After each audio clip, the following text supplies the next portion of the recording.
2장. 마침 나오미에게 남편 쪽으로 친척이 하나 있었는데 엘리멜렉 집안과 관계된 유력하고 부유한 사람이었다. 그의 이름은 보아스였다. 하루는 모압 여인 룻이 나오미에게 말했다. 일을 해야겠습니다. 나가서 추수하는 사람 중에 누군가가 저를 친절히 대해주면 그 사람을 뒤따라가며 곡식 단 사이에서 이삭을 줍겠습니다. 나오미가 말했다. 그렇게 해라, 사랑하는 딸아. 그리하여 룻은 밭으로 나가 추수하는 사람들 뒤를 따라가며 이삭을 줍기 시작했다. 마침내 룻은 자신의 시아버지인 엘리멜렉의 친척 보아스 소유의 밭에 이르렀다. 얼마 후에 보아스가 베들레헴에서 왔다. 그는 추수하는 일꾼들에게 하나님께서 자네들과 함께 하시기를 비네 하고 인사했다. 그들도 하나님께서 주인님에게 복 주시기를 빕니다 하고 응답했다. 보아스가 농장 일꾼들을 맡은 젊은 종에게 물었다. 저 젊은 여인은 누구인가? 어디서 온 사람인가? 그 종이 말했다. 모압 땅에서 나오미와 함께 온 모압 여인입니다. 저 여인이 추수하는 사람들 뒤를 따라가며 곡식 단 사이에서 이삭을 줍게 해주십시오 하고 승낙을 구했습니다. 이른 아침부터 지금까지 잠시도 쉬지 않고 여태 일하고 있습니다. 그러자 보아스가 룻에게 말했다. 내 딸이여 들으시오. 이제부터는 다른 밭으로 이삭을 주우러 가지 말고 여기 이 밭에 있으시오. 내 밭에서 일하는 젊은 여인들 곁에 있으면서 그들이 어디서 추수하는지 잘 보고 그들을 따라가시오. 아무것도 걱정할 것 없소. 내가 내 종들에게 그대를 괴롭히지 말라고 지시해 두었소. 목마르거든 가서 종들이 길어온 물통에서 얼마든지 물을 마시도록 하시오. 룻은 무릎을 꿇고 얼굴을 땅에 대며 절했다. 어찌하여 저를 따로 지명하여 이렇게 친절히 대해주시는지요. 저는 한낱 이방 여자에 불과합니다. 보아스가 룻에게 대답했다. 그대에 관한 이야기를 내가 다 들었소. 그대의 시아버지가 돌아가신 뒤로 그대가 시어머니를 어떻게 대했으며 또 어떻게 그대의 부모와 그대가 태어난 땅을 떠나 낯선 사람들 틈에 살려고 왔는지도 들었소. 그대가 한 일에 대해 하나님께서 갚아주실 것이요. 그대가 하나님의 날개 아래 보호를 받고자 왔으니 그분께서 그대에게 후히 갚아주실 것이요. 룻이 말했다. 어르신, 저는 이런 은혜와 자비를 받을 자격이 없습니다. 당신은 제 마음에 감동을 주셨고 저를 한 가족처럼 대해주셨습니다. 제가 이곳 사람이 아닌데도 말입니다. 점심시간이 되어 쉴 때에 보아스가 룻에게 말했다. 이쪽으로 와서 빵을 좀 드시오. 포도주에 찍어서 드시오. 룻은 추수하는 사람들 틈에 끼었다.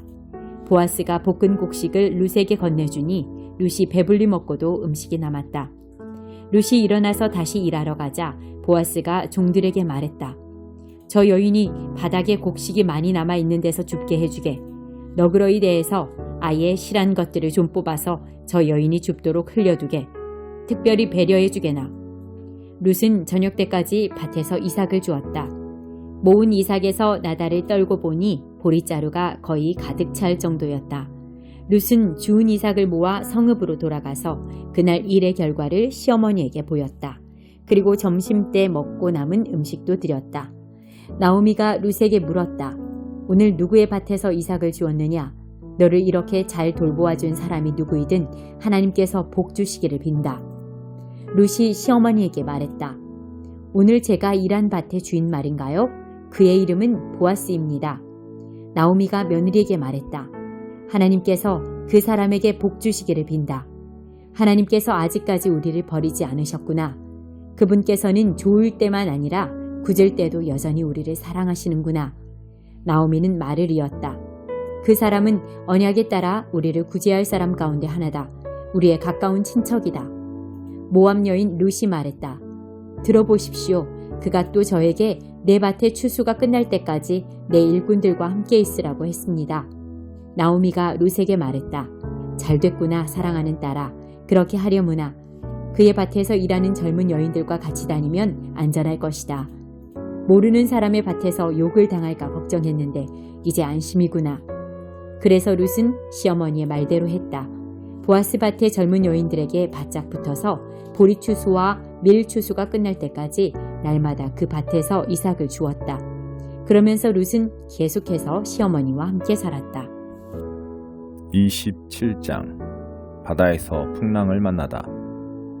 우리가 이탈리아로 항해할 준비를 마치자 바울과 다른 제수몇이 친위대의 일원인 율리오라는 백부장 감독하에 배치되었다. 우리는 아드라무테노에서 온 배에 올라탔다. 그 배는 에베소와 서쪽 항구로 향하는 배였다. 데살로니가 출신의 마케도니아 사람 아리스다고가 우리와 동행했다. 이튿날 우리는 시돈에 입항했다. 율리오는 바울을 아주 관대하게 대했다. 배에서 내려 그곳 동료들의 환대를 받도록 허락해 주었다. 다시 뱃길에 오른 우리는 서쪽에서 불어오는 맞바람 때문에 키프로스 북동 해안을 바람막이 삼아 북쪽으로 항해했다. 그리고 다시 해안을 따라 서쪽으로 향하여 무라항에 닿았다. 거기서 백부장은 이탈리아로 가는 이집트 선박을 찾아 우리를 그 배에 옮겨 태웠다. 그런데 사나운 날씨를 만나 항로를 유지하기가 불가능했다. 갖은 고생 끝에 마침내 우리는 크레타 섬 남쪽 해안에 이르러 아름다운 항구, 이름 그대로였다. 아름다운 항구에 닻을 내렸다. 우리는 이미 시간을 많이 허비했다. 추분이 이미 지났고 이제부터는 겨우내 폭풍우가 잦은 날씨여서 항해하기에 너무 위험했다. 바울이 경고했다. 지금 바다로 나갔다가는 재난을 당해 짐과 배는 말할 것도 없고 목숨까지 잃을 것입니다. 그러나 그곳은 겨울을 나기에 적합한 항구가 못 되었다. 거기서 몇 킬로미터 떨어진 베닉스가 더 나았다. 백부장은 바울의 경고를 흘려듣고 선장과 선주의 말을 쫓아 다음 항구로 향했다. 남쪽에서 미풍이 불어오자 그들은 순항할 줄로 생각해 닻을 올렸다. 그러나 바다에 나가기가 무섭게 악명 높은 북동풍이 맹렬한 기세로 몰아쳤다. 배는 완전히 그들의 통제를 벗어나고 말았다. 풍랑 가운데 떠다니는 나뭇잎 신세였다. 우리는 가우다라는 작은 섬을 바람막이 삼아 간신히 구명보트를 준비하고 돛을 내렸다. 그러나 모래톱에 바위가 많아 섬에 다가갈 수 없었다. 우리는 닻을 던져 겨우 표류를 막고 바위에 부딪히는 것을 면할 수 있었다. 이튿날 다시 물결이 높아진 데다 폭풍 후에 배가 큰 손상을 입어 우리는 배 밖으로 짐을 던졌다. 사흘째 되는 날에는 선원들이 장비와 식료품까지 내던져 배를 좀 더 가볍게 했다. 해와 별을 보지 못한 지 벌써 여러 날이었다. 바람과 파도가 사정없이 우리를 때렸고 우리는 구조되리라는 희망마저 잃고 말았다. 식욕도 삶의 의욕도 잃어버린 지 오래될 즈음에 바울이 우리 가운데 서서 말했다. 여러분이 크레타에서 내 말을 들었더라면 이 모든 고생과 시련을 피할 수 있었을 것입니다. 그러나 지금부터 상황이 호전될 테니 지난 일에 연연할 것 없습니다. 우리 가운데 단 한 사람도 물에 빠져 죽는 일은 없을 것입니다.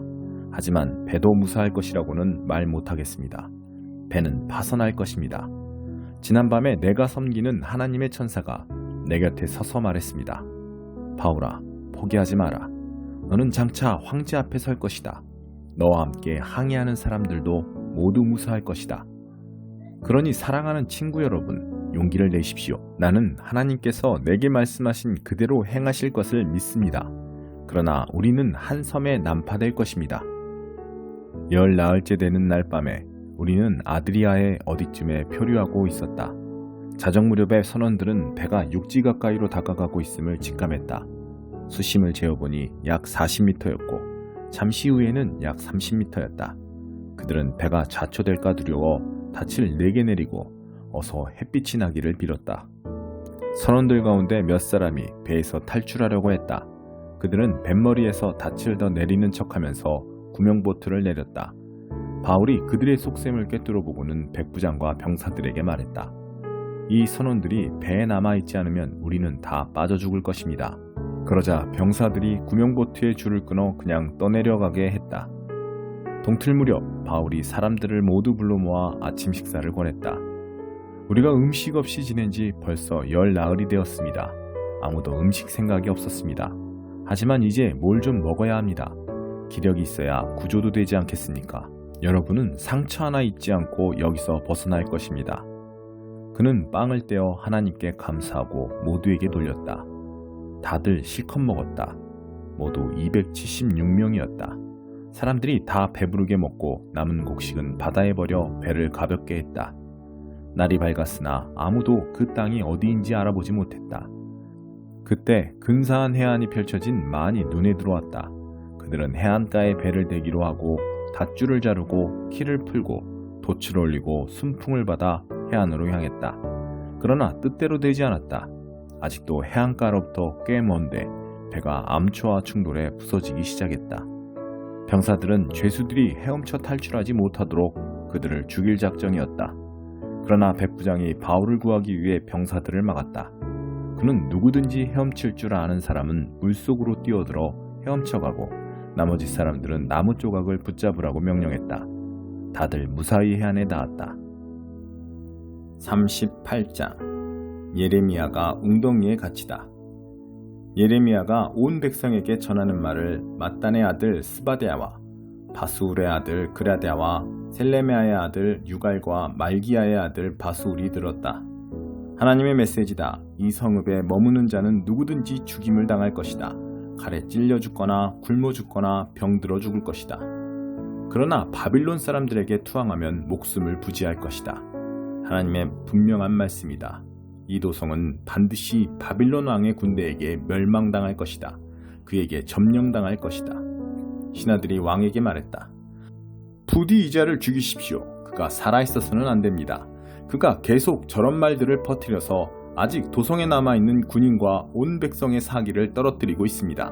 이제는 이 백성이 잘 되기를 바라지 않습니다. 그는 우리를 망하게 하려는 자입니다. 시드기야 왕이 말했다. 그대들 생각이 그렇다면 뜻대로 하시오. 내가 무슨 힘이 있다고 그대들에게 반대하겠소. 그래서 그들이 예레미야를 붙잡아 왕궁 경비대뜰에 있는 왕자 말기야의 집 무릉덩이에 빠뜨렸다. 그들은 그를 밧줄에 묶어 내려보냈다. 웅덩이 안에는 물 대신 진흙뿐이었다. 예레미야는 진흙 속에 빠졌다. 왕궁 관리였던 에티오피아 사람 에벤멜렉은 사람들이 예레미야를 무릉덩이 속으로 내동동이 쳤다는 소식을 들었다. 그때 왕은 베냐민 문에서 나란 일을 보고 있었는데 에벤멜렉이 왕궁을 나와 왕에게 달려가 말했다. 내 주인인 왕이시여, 저자들이 큰 범죄를 저질렀습니다. 예언자 예레미야를 굶겨 죽이려고 그를 무릉덩이 속에 던져 넣었습니다. 그는 죽은 목숨이나 다름없습니다. 지금 도성에는 빵 한 조각 남아있지 않습니다. 왕은 에티오피아 사람 에벤멜렉에게 명령을 내렸다. 사람 3명을 데리고 가서 예언자 예레미야가 죽기 전에 어서 무릉덩이에서 꺼내어라. 에벤멜렉이 사람 3명을 구해 왕궁 의복 창고로 가서 해진옷 조각 얼마를 얻어 하나로 묶고 밧줄과 함께 무릉덩이 안에 있는 예레미야에게로 내려보냈다. 에티오피아 사람 에벤멜렉이 아래에 있는 예레미야를 부르며 말했다. 양쪽 겨드랑이와 밧줄 사이에 이 해진옷 조각들을 끼워 넣으십시오. 예레미야가 그의 말을 따랐다. 그들이 밧줄을 당겨 예레미야를 무릉덩이 밖으로 꺼냈다. 그러나 그는 계속 왕궁 경비대뜰에 감금되었다.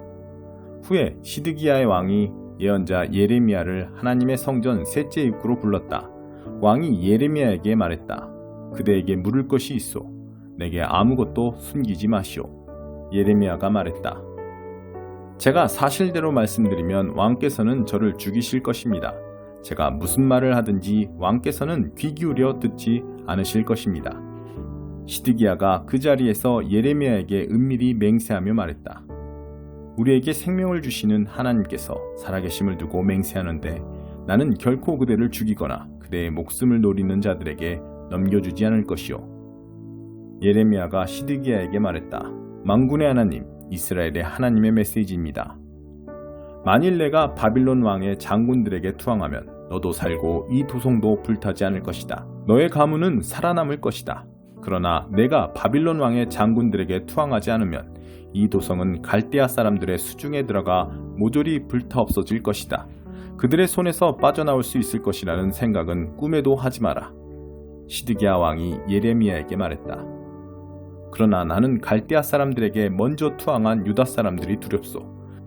그들이 나를 손에 넣으면 나를 매우 거칠게 다룰 테니 말이오. 예레미야가 그를 안심시켰다. 그들의 수중에 떨어지는 일은 없을 것입니다. 부디 하나님의 음성에 순종하십시오. 저는 지금 왕을 위해 왕께서 목숨을 부지할 수 있게 하려고 이 말씀을 드립니다. 왕께서 투항을 거부할 때 어떤 일이 있을지 하나님께서 제게 보여주셨습니다. 상상해 보십시오. 유다 왕의 왕궁에 남은 여인들 모두가 바빌론 왕의 신하들에게 끌려갑니다. 그들은 끌려가며 이렇게 말합니다. 그들이 내게 거짓말을 했다. 친구라고 믿었던 자들이 너를 속였다. 이제 진창에 빠져 옴짝달싹 못하는 내 꼴이라니.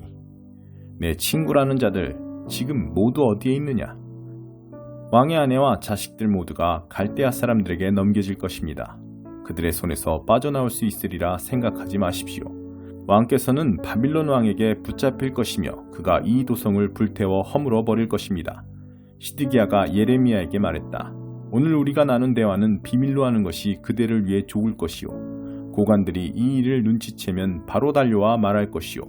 왕과 무슨 얘기를 했는지 털어놓으시오. 남김없이 자백하면 목숨은 살려주겠소. 만일 그런 일이 생기면 그들에게 이렇게 말하시오. 나는 다만 왕께 나를 요나단의 집 지하 감옥으로 다시 보내지 말아달라고 간청드렸을 뿐이요. 과연 고관들이 예레미야를 찾아와 물었고 그는 왕이 지시한 대로 대답했다. 그들은 결국 그냥 돌아갔다. 그 대화를 엿들은 자는 아무도 없었다. 예레미야는 예루살렘이 점령당하는 날까지 왕궁 경비대 뜰에서 지냈다. 시편. 하나님, 어찌하여 나를 외면하십니까?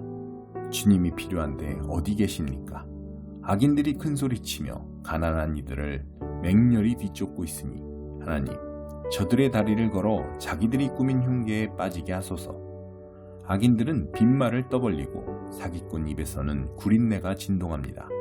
저들 하늘을 찌를 듯 콧대가 높아 하나님을 무시합니다. 벽마다 휘갈겨 쓴 낙서가 보입니다. 잡을 테면 잡아보라지. 하나님은 죽었어. 저들은 주님의 생각에 전혀 개의치 않고 방해가 된다 싶으면 바로 주님을 외면합니다.